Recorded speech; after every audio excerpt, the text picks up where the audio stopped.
Hi, this is Aubrey from Crybaby Sentimental Homestead.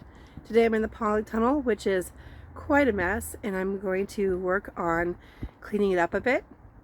It's not going to be done in one day, but I'll show you my progress. And so I started filming a couple days ago, showing the progress with repurposing soil from my spent the cups that I had growing starts last year. And I was able to fill up 2 tiers of a 7-tier green leaf stacker, and I like to not put it all together. I like to do 2 or 3 at a time. That's my own personal preference. Of course you can have it 7 stacked up, but I don't like to bend down all the way to the bottom area. We have a puppy that tends to knock it over, so I like to do 2 or 3, which also works really well in the polytunnel for the space that I have set up in here. So we'll go ahead and show you what we're doing. So this area behind me is what I accomplished the other day. Those 2 containers were empty, other than just miscellaneous garden trash. So that got cleaned up, and I was able to, on the bottom row, the bottom tier, I planted strawberry starts that were kind of damaged, so I put 2 or 3 per leaf or pocket, and we'll see how they do. If they all do really well, that'll be great, and I'll just transplant some of them, but at least 1 per pocket should survive. And then I was able to stack up all the cups that I was collecting from there, and I do need to plant more strawberry starts on the 2nd tier, but this area here is what I'm going to be working on next. I am so ADHD. When I have a project this big, I tend to do a little bit here and a little bit there, a little bit here and a little bit there, and I don't see progress.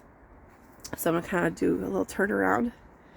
There's a lot of weeds over this side here that I'm going to have to weed eventually. But you can see I have my tree collards. I have got this wire in here that was for last year when I had some mats, seedling mats to warm them up. So you can see that there's a lot of work to do, and this is going to be pretty eventually. It has been pretty but at the end of each season it turns into a mess, because I have to take everything that's around the property into miscellaneous places and try to, that's snow that's melting and falling off the top, but I'm trying to really focus and be productive in this space, instead of just randomly doing a little piece here and there.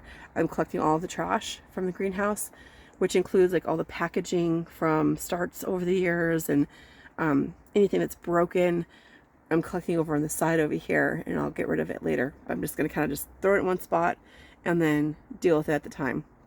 So there's a lot to do here. This is going to get all set up nicely inside as well. But you see, there's just a lot of work to do. It's snowing. It snowed, and so it's warm enough now that it's melting, and you can hear the snow kind of falling off the top of the greenhouse or the polytunnel. But it's warm in here. It's nice and warm. So I'm not wearing a jacket. I'm just very comfortable. It's actually warmer out here in the polytunnel right now than it is inside my house, and it's quiet. So I'm going to get to work out here, doing some work, and I will update you as I go along. It looks terrible.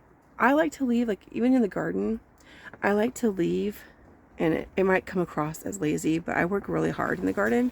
But I leave the spent stuff that's left over, I leave it there. And that actually helps.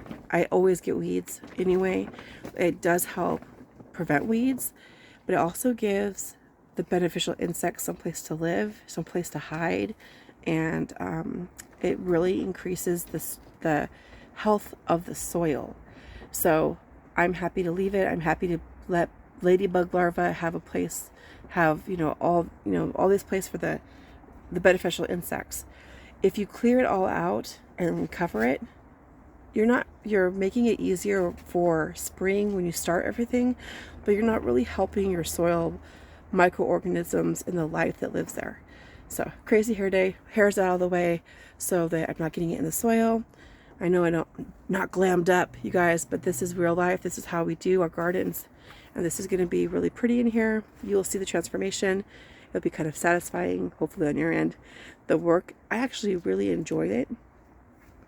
It can be overwhelming because it's like I have this vision of what I want it to be and it's not there, right? And so it's like I have this vision and then I come out here and I'm like, oh my gosh, this is ugly. So I'm going to fix this. It's going to be beautiful and you will see the progress. I'm going to bring some solar lights out here too. I've done that over the years. I actually have some lights here that are not solar lights, that they do plug in, but I have some solar lights in the actual greenhouse. And so I have some solar lights that I had for a prepping video that I'm actually going to use out here, so it looks kind of like a fairy garden, where in the evening when it gets dark I won't have to stop working immediately as soon as like the temperature and everything starts to happen. It's nice and warm in here even into the evening time, and if I have a little bit of light I can finish the project I'm on. Obviously I'm not going to like start new projects in the middle of the night, but at least I don't have to stop immediately when it gets dark. So I'm going to enjoy the sunshine. It's kind of in my eyes right now, but we're going to get into this area. This area here is going to get all cleaned up and ship shape.